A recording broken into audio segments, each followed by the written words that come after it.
que Pilar del Castillo es eurodiputada desde el año 2004 y pertenece a la Comisión de Industria, Investigación y Energía, a la ITRE, y es copresidente del Intergrupo Parlamentario de Inteligencia Artificial y Digital y es presidenta además de European Internet Forum, el EIFE. Lo digo porque, claro, con esta presentación yo ya puedo decir que menuda agenda, ¿no? Quiero hacer también un poco de historia y decir que Pilar del Castillo, Vera, fue ministra de Educación, Cultura y Deporte entre el año 2000 y 2004 y directora del Centro de Investigación Sociológica STIS entre 1996 y el año 2000, nada menos. Termina tu presentación para darte la palabra, porque realmente aquí la importante eres tú, que nos traslades lo que estás haciendo en la Unión Europea. Yo quería decirte, además, decirles a los que nos escuchan que has sido ponente del reglamento sobre el mercado único de telecomunicaciones, es decir, aquello que va a organizarse a nivel europeo, a nivel de telecomunicaciones, pero además has sido ponente del Código Europeo de las Comunicaciones Electrónicas. Y si cabe aún, eres ponente del programa de Europa Digital, que tiene como objetivo reforzar las capacidades digitales estratégicas de la Unión Europea como la supercomputación, la inteligencia artificial, la ciberseguridad, las cibercompetencias o habilidades digitales avanzadas. Quiero decir que además que eres catedrática en Ciencias Políticas y de la Administración y doctora en Derecho y pues es, bueno, además becaria en Fulbright de la Union State University. Yo no sé, que para mí es un honor presentarte, darte la palabra y seguro que nos puedes contar muchas cosas. Bueno, pues muchísimas gracias por tu presentación. Siento que, como decía, en un tiempo que voy a tener el placer y agradezco muchísimo la posibilidad de pasarlo con vosotros, que sea sobre materia digital y hayamos tenido estos problemas de conexión, pero en fin, estas cosas están pasando pues muchos días. Vamos a ver, lo primero que quiero es dar las gracias a Insnovae por haber tenido pues esta decisión de llamarme y para que pudiéramos hablar de estos temas. Imagino que en ello ha influido pues el hecho de que, como tú has dicho, durante los últimos 15 años, porque bueno, algo más ya, desde el año 2004, fecha en la que yo dejé de ser ministra en abril, hubo elecciones en el mes de julio, entonces concurrí a ellas y fui al Parlamento Europeo. Me he venido dedicando a todos los temas de comunicaciones electrónicas, de comunicaciones y luego progresivamente a todo lo que entonces era algo que estaba germinando prácticamente de una manera todavía invisible, que eran las tecnologías digitales. Claro, si hablamos de un espacio de 14 años, pues cualquiera de nosotros que echemos la vista atrás, ¿qué había hace 14 años? Pues es que prácticamente, no había para empezar ni teléfonos inteligentes. O sea, quiere decir que el teléfono era el teléfono de llamada, de mensajes, pero no era a través de Internet. No había toda la prestación de servicios extraordinaria que hay ahora a través de Internet, que solo se utilizaba pues para adquirir información y poco más. Y, en fin, en un periodo tan corto como 14 años, desde el punto de vista de lo que es la evolución tecnológica y científica de la humanidad, pues un periodo de 14 años muy corto, pero el cambio ha sido extraordinario. Pues bien, yo he tenido la fortuna de seguirlo desde el principio y además seguirlo desde la Unión Europea, desde el Parlamento en este caso, que, bueno, seguirlo desde la Unión Europea te da una magnífica plataforma con, en fin, un giro total, no solamente respecto de Europa, sino respecto del mundo, donde puedes ver también estos desarrollos en el conjunto en otras regiones del mundo, ¿no? Y entonces esto ha sido realmente un privilegio. Luego tengo otra condición, que es la de ministra de Educación del año 2000 a 2004, que probablemente algunos, otros quizá por edad no recuerden tanto, pues fueron los años de intensas reformas educativas en el sector en el que fundamentalmente, en fin, estáis profesionalmente, pues que es en la enseñanza no universitaria, pues fue la reforma de la ley, con la Ley de Calidad de la Educación, que fue, a mi modo de ver, una gran reforma. Bueno, es un momento de discutirlo ahora, pero creo que fue así. Desgraciadamente solo pudo tener un año de vigencia, porque con el cambio de gobierno luego se aplicó el 2003-2004, que para una reforma educativa pues es solamente el inicio, y luego pues se suspendió su aplicación en el año siguiente. Pero no hemos venido, o no he venido a hablar de eso, sino de la digitalización y la educación en el marco europeo. Pues bien, como decía, desde luego para mí es un placer estar hoy aquí, poder hablar de esos dos temas, que son dos temas que, como he dicho, pues tengo sobre ellos un enorme interés y a los que he dedicado pues mucho tiempo y mucho esfuerzo durante mi vida profesional, ¿no? Bueno, lo primero que es, en fin, que yo querría subrayar, porque seguro que lo compartimos todos, es que una educación de calidad constituye una condición imprescindible para el progreso personal y para el progreso profesional. Es decir, es realmente el elemento habilitante, el recurso habilitante para que una persona pueda, llegado el momento, afrontar sus proyectos personales y profesionales, por supuesto, con unos instrumentos que ha ido adquiriendo a lo largo de una larga etapa educativa que hasta los 16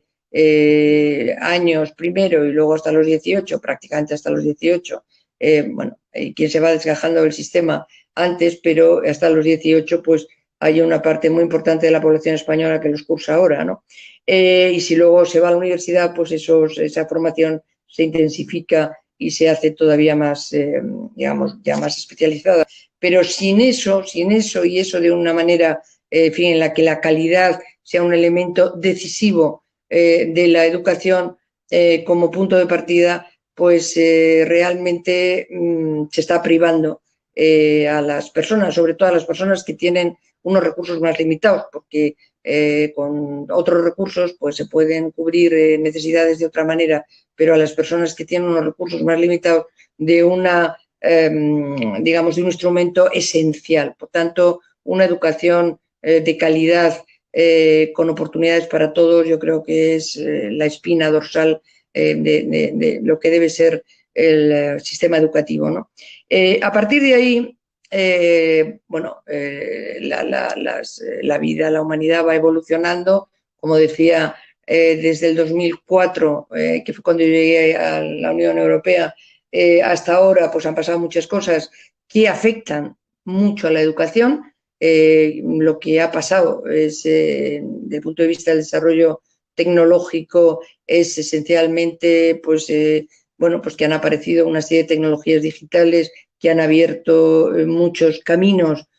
para la mejora de la economía, para tener una economía más competitiva, la mejora de la investigación en todos los terrenos, la mejora de la asistencia sanitaria, la mejora de pues, el transporte y también para la mejora de la educación. Eso ha introducido nuevas demandas. Esas nuevas demandas hay que atenderlas si queremos realmente dar una educación de calidad, una educación al nivel que está haciendo en otros países también, ya que van más avanzados en estas materias, porque en España tenemos un déficit de formación en capacitación digital y habilidades digitales respecto de otros países de la Unión Europea, ¿no? Estas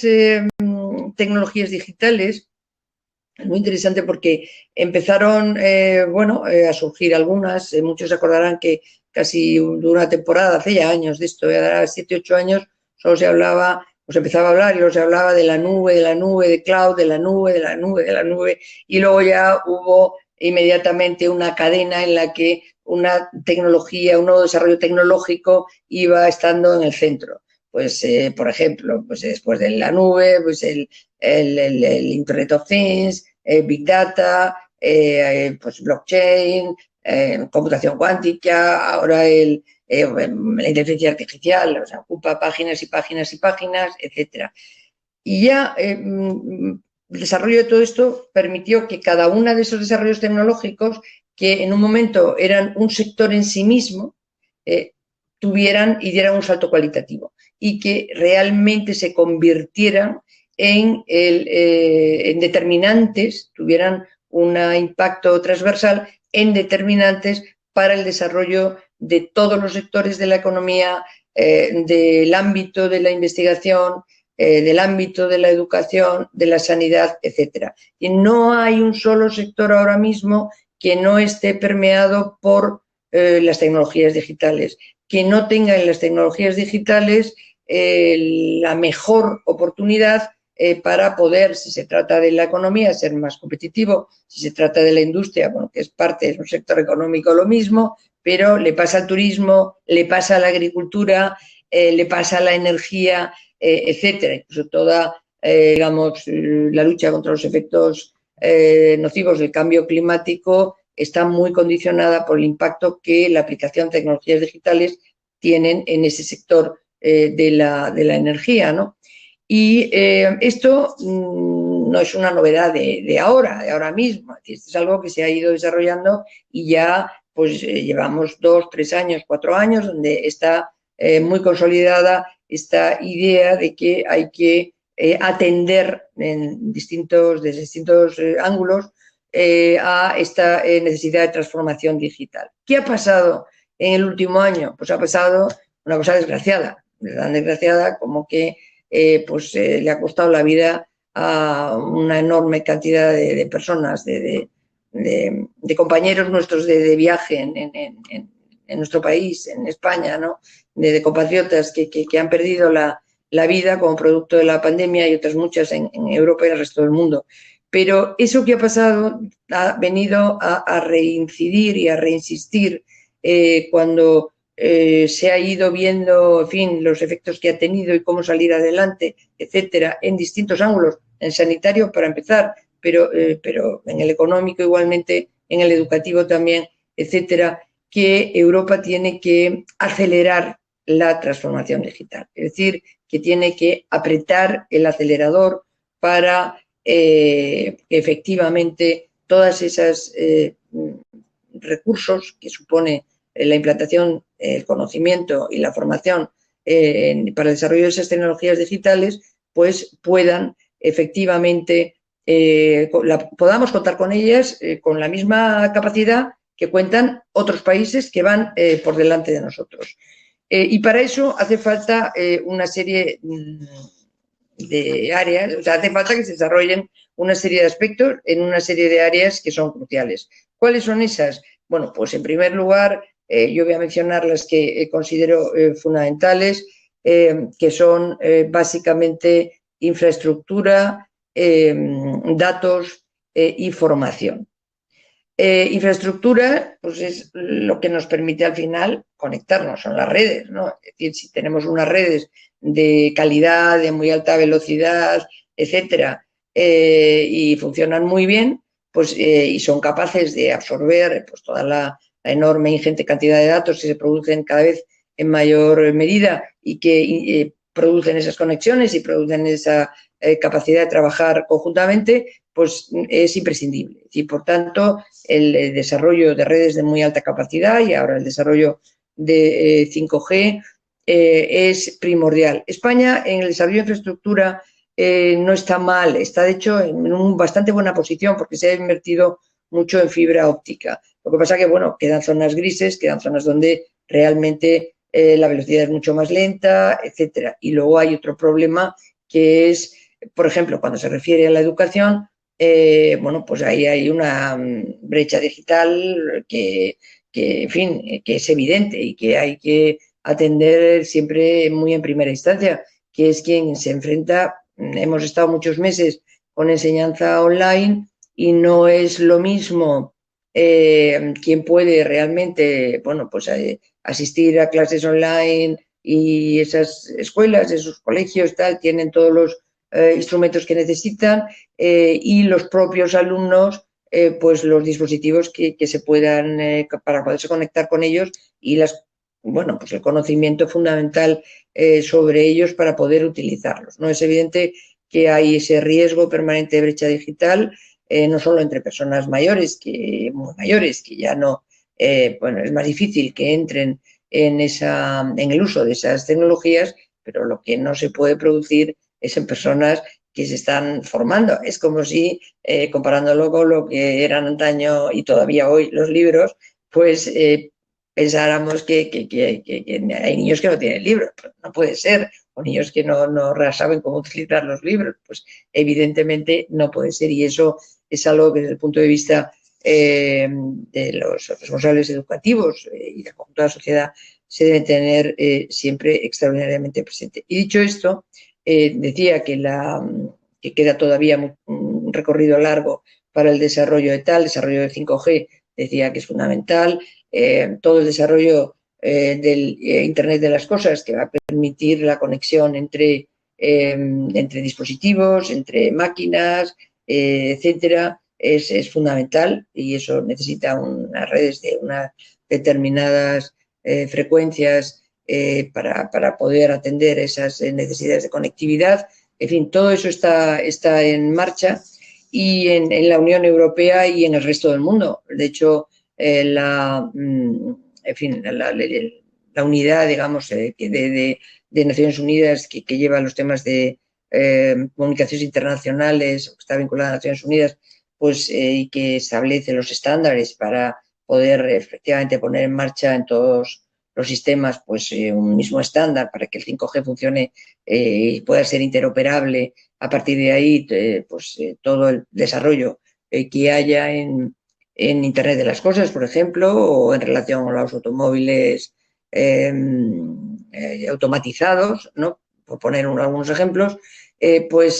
todo eso está en marcha, y es un elemento que sigue estando ahí, que constantemente tiene que seguir hacia adelante. El segundo tema es el tema de los datos. El tema de los datos es fundamental. Vamos a ver, nosotros estamos en una economía donde los datos, por hablar de la parte económica,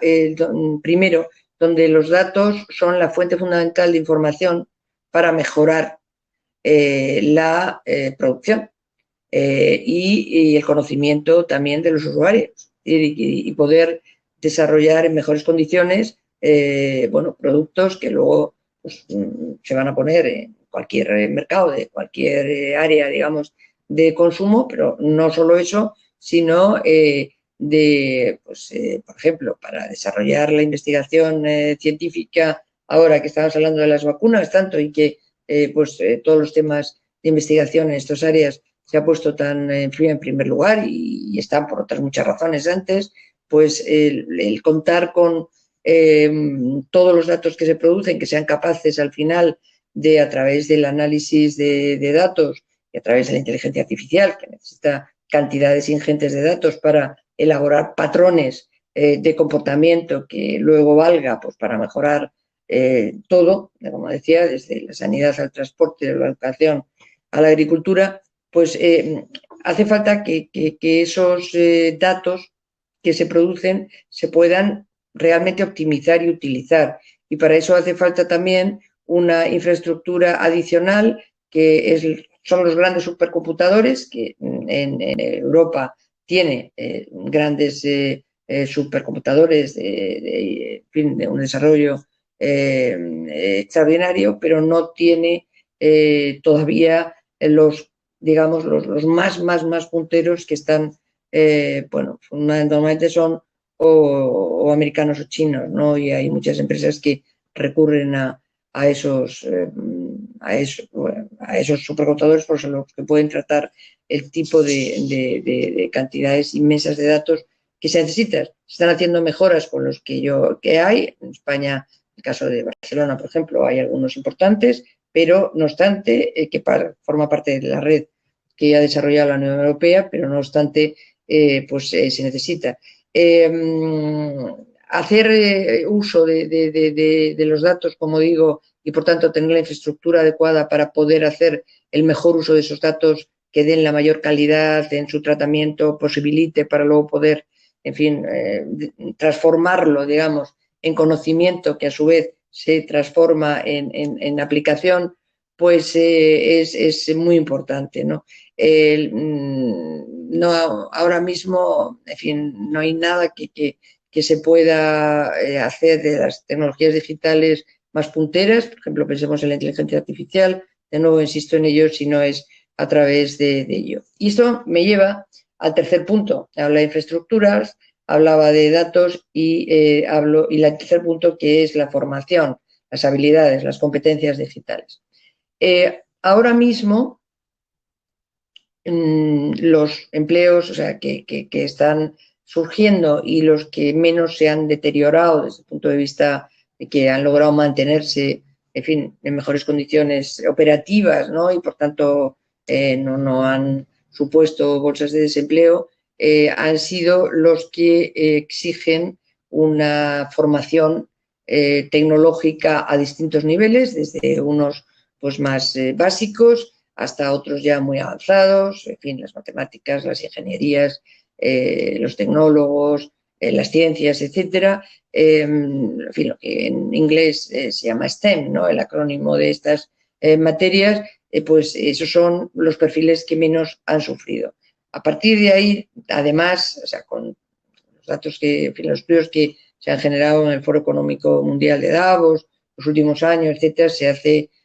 eso lo habréis visto cantidad de veces ya, pues una previsión de incertidumbre, de que los empleos del futuro, pues en un 80%, pero en un futuro cercano no se conocen exactamente cuáles van a ser los perfiles, pero lo que sí está claro es que todos los perfiles de esos empleos van a tener en común un componente, un elemento, y ese elemento va a ser el digital. Va a haber necesidad de que haya unas competencias digitales de distintos niveles, porque no se trata de que todo el mundo acabe siendo ingeniero informático, ingeniero de telecomunicaciones o matemático, pero en todos los perfiles profesionales de cualquier tipo va a haber ese componente de conocimientos. Y eso implica inmediatamente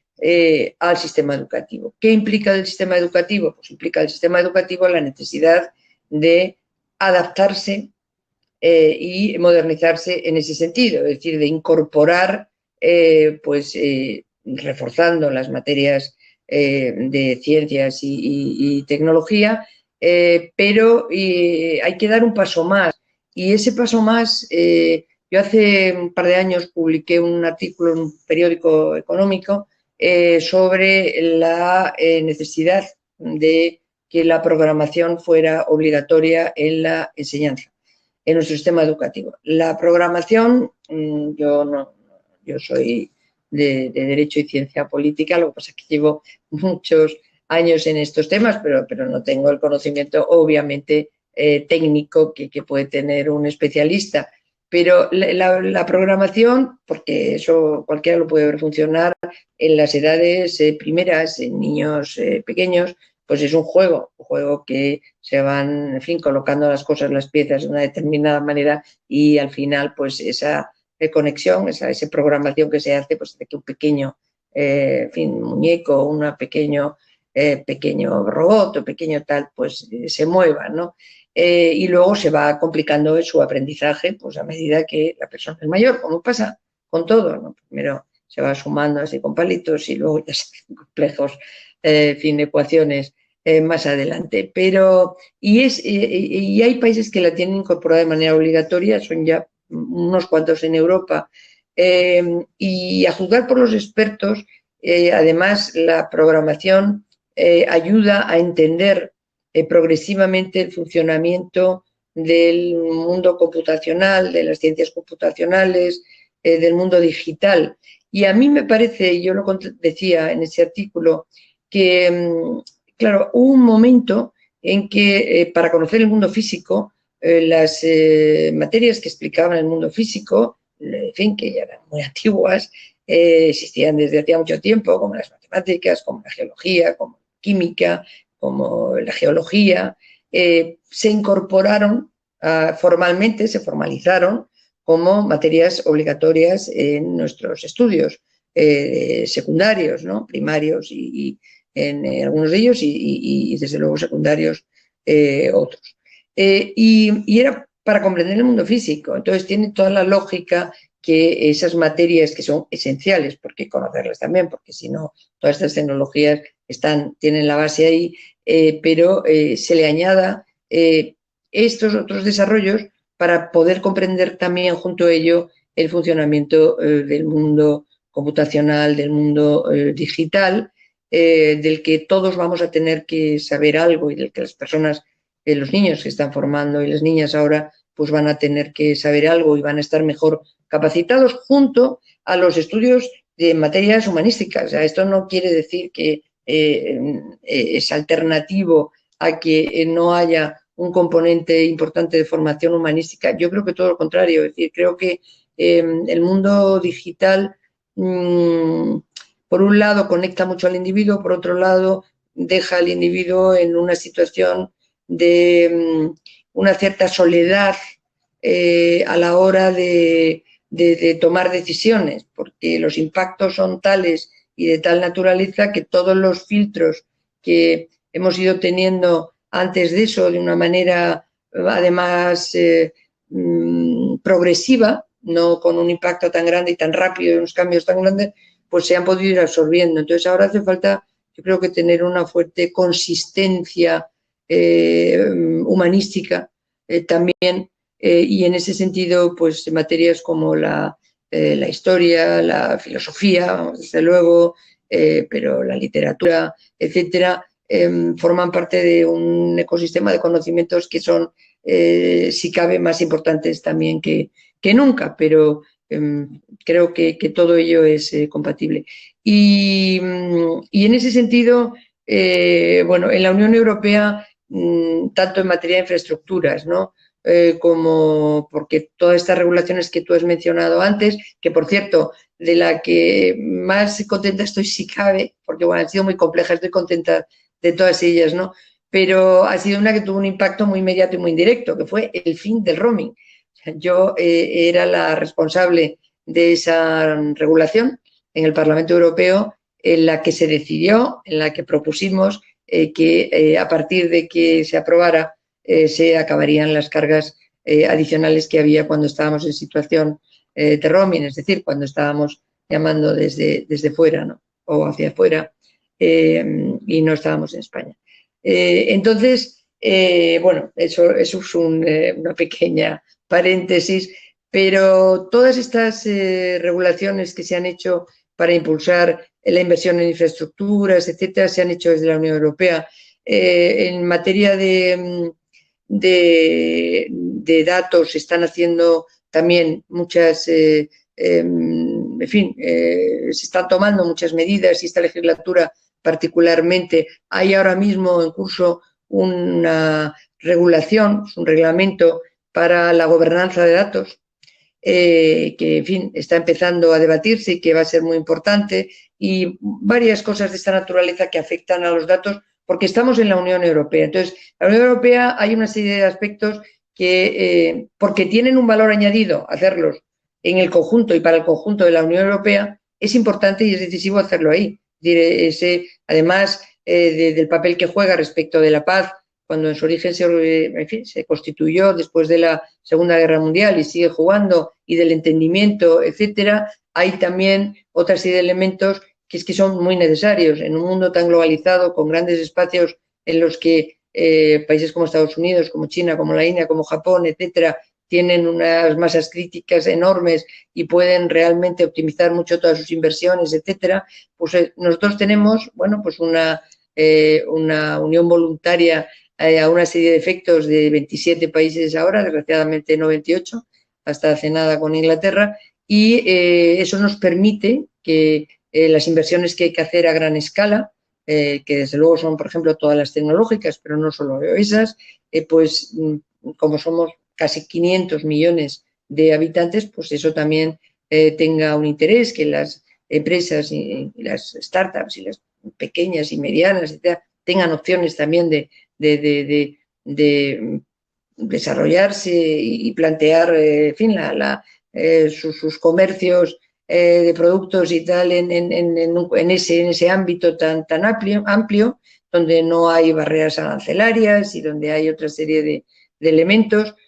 Bueno, pues eso es lo que se llama el mercado único, ¿no? Pues ahí hay una serie de elementos que son muy importantes y que se han desarrollado mucho, y en materia de datos ahora también, para que no haya fragmentación legislativa. Cuando estamos hablando de datos sanitarios que tienen la máxima protección, junto con todos los datos personales, que hay un reglamento para la protección de datos de hace un año y medio, 2 años escasos, que está muy bien y que ha sido muy aplaudido fuera también de la Unión Europea, pues pero que cada país no tenga su propia legislación, porque claro, si los datos al final se quedan estancos en cada país y no se puede contar con toda esa información, pues en fin, muchas decisiones que avanzan en ese sentido. En el tema de educación, que es el tercer elemento, la Unión Europea no tiene competencias. Hace programas para impulsar, por ejemplo, para ayudas para la formación en el contexto del empleo, o hace programas y puede hacer también como especiales, bueno, otro tipo de programas, pues el Erasmus, etcétera. Tiene, en cambio, un programa importantísimo en materia de investigación, el programa marco de investigación es, después del de agricultura de la PAC, de la Política Agraria Común, es el que tiene mayor dotación, tiene casi 100.000 millones de euros para el periodo de ahora del 21 al 27, y así se va renovando, y es extraordinariamente importante también en eso, o sea que ahí sí que hay, pero desde el punto de vista del contenido de los programas educativos, no hay, es un tema que es subsidiariedad de los, y que por tanto son los Estados miembros los que tienen la competencia para ello, pero en esta legislatura se ha aprobado un proyecto un plan de acción para la formación digital, para la educación en materia digital, que bueno, es muy interesante y que va a impulsar también económicamente estos aspectos. Otra cosa interesante es el tema del plan de recuperación europeo. Sabéis que España, en principio, entre lo que son créditos, préstamos y lo que es transferencia directa, pues podría alcanzar hasta 140.000 millones. Y los dos ejes esenciales que hay que tener en cuenta a la hora de plantear proyectos para desarrollar, vamos, para acceder a esos fondos son lo que se llama la economía verde, la lucha contra el cambio climático, etcétera, y el otro es la digitalización. Y dentro de la digitalización están los temas de formación digital avanzada, pero que también se pueden desarrollar en programas de digitalización de otra naturaleza. O sea que yo creo que es interesante. Y aquí me quedo porque si no... Te lo agradezco muchísimo. Se va a fundir la plataforma, pero no porque no nos funcione, sino porque yo estoy hablando demasiado. Una cosa última. Vale, yo quiero cariño. decir, no simplemente deciros que bueno, que realmente ha sido un placer estar aquí. Ya tendremos otras ocasiones, a lo mejor en el futuro, ojalá presenciales, y que recuerdo con enorme gratitud, tengo que decir, los años en los que se hicieron aquellas reformas, donde yo y todas las personas que trabajaban conmigo encontramos, de verdad, en la inspección y en los profesores, y os lo digo con una franqueza y una sinceridad, pero absoluta. Es decir, para mí el aliento de los profesionales, probablemente algunos de vosotros ya estabais ahí, a lo mejor muchos, no lo sé, pero el aliento a las reformas, a esas reformas y tal, fue fundamental para poder ir superando todos los obstáculos que se planteaban. Así que muchas gracias después de tantos años y espero tener una oportunidad de que nos encontremos pronto. Gracias a ti por habernos compartido todo lo que estás haciendo en la Unión Europea por la mejora de la educación, la mejora digital, en este mundo digital en el que hemos entrado. Gracias por estar con nosotros, por darnos tu sabiduría y conocimiento, por tu trabajo excelente allí y por, como siempre, aquí en Isnovae y en esta comunidad y en toda España tienes tu casa, ya lo sabes, y encantada de que hayas estado con nosotros. Sé que quieres compartir con la audiencia, con nosotros, tenemos ahora 203 personas conectadas, que quieres compartir con la audiencia un artículo que nos harás llegar de expansión, importancia del aprender a programar, que es uno de los puntos que nos has comentado, Pilar. Y bueno, para mí un placer conocerte, tenerte aquí en primera pantalla y gracias y un abrazo virtual, ¿vale? Bueno, el placer ha sido mío. Hasta muy pronto. Gracias, hasta luego. Adiós. Adiós.